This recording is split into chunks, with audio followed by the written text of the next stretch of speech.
Okay, so, of course, to this award, thank you to everyone.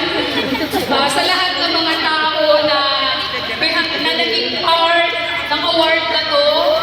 Of course, VP, our Vice President, Sir Joselito Diaz, of course, kay Press Money, sobrang I love you both, and the rest of the management, trainers na laging nandyan sa likuran ni Press, not only to support Press, but to support the leaders na katulad namin, Yes!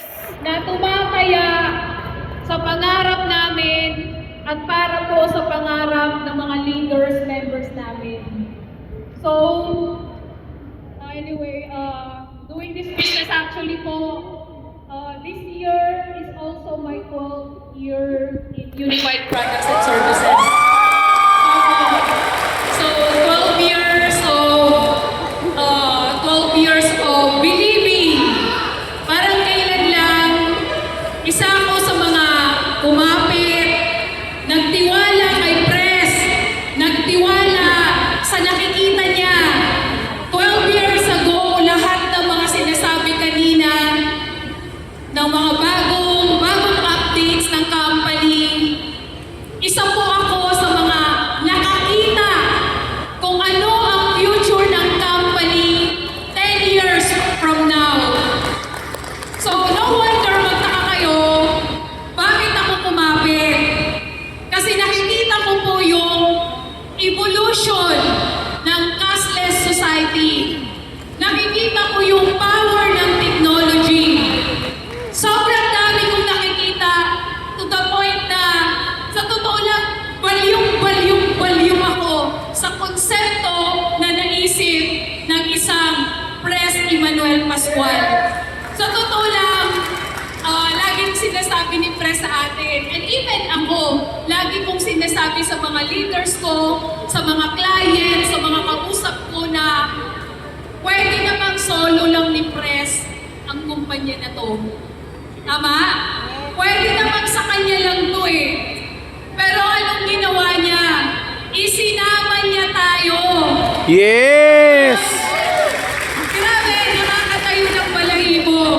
So anyway, yung dahilan, alam ko, yung napunta ako sa Unified, just like your story, may mga dahilan or may mga paraan, bakit ka napunta sa Unified Products and Services? Ako po ay isang OFW.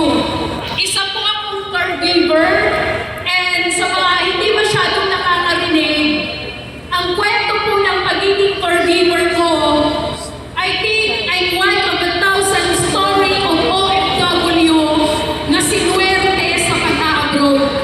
Ako po yung katulong, sabihin na natin, yes, because when I go to my employer, ako po ay nagtatrabaho bilang caregiver. Alam niyo ba na ako yung katulong na may katulong? Hindi ko na po mahabain ang kwento, pero napakaswerte po ng buhay ko nung ako ay nasa abroad. Yeah.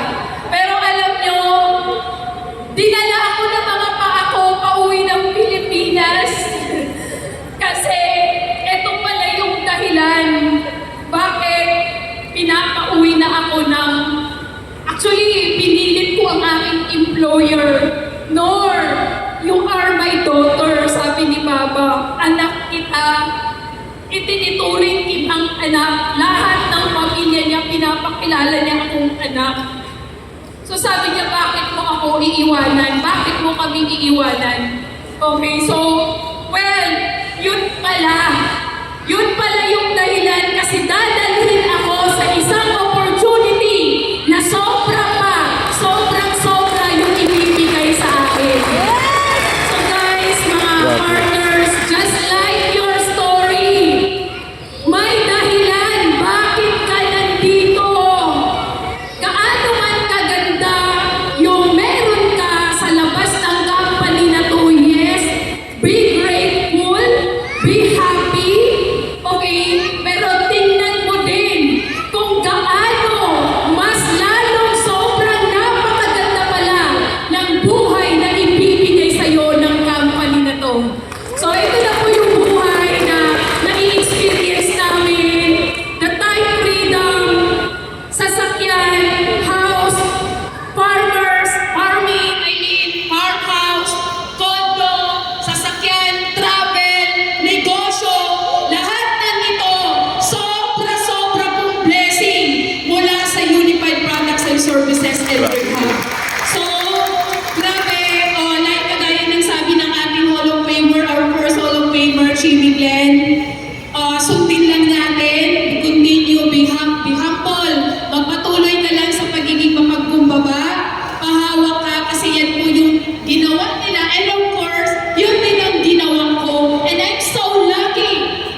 isa pa daw.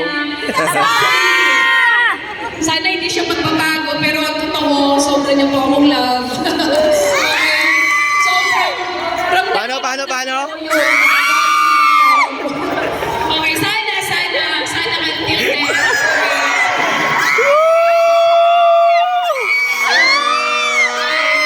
Walang problema kasi kung gaano ko makulit, binigyan ako ng super kulit nila partner life. So tama na, Alaal. masyado na tayo Iba ka, Boss Dahar. Thank you so much, Bayan. And thank you po sa lahat. Thank you so much. Thank you, Bibi. Thank you, Press Manny Pascual.